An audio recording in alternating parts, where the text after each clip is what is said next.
Sark, Arch obviously showed a lot of emotion tonight. How important is that for his own personal mental state as he goes through a game to play with that emotion? And how much did you see out of him this week playing with that type of emotion? Yeah, no, I always say this about Arch. There's a lot more personality in there than sometimes everyone gets to see.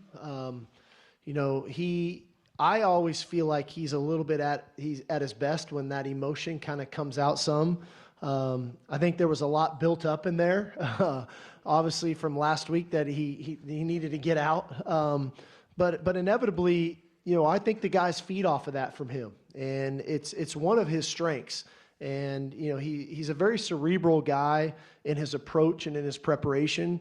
But at his core, I think when he plays a little looser, a little bit more free, that's the best version of Arch. That's when he's really at his best. And it's a fine line because we want him to prepare. We want him to stay within the confines of the offense. But at the same token, when he's cutting it loose and playing, I sometimes I feel like that's when he's really at his best. And so I think I always remind him, sometimes I think he's got a little more of his grandpa in him than maybe his uncles at times, because that style of play for him is his style. He doesn't have to try to be somebody else. And we try to play to his strengths today and utilize his legs in the low red, took our shots down the field. He got the ball out of his hands. And so all in all, it was a good game for him.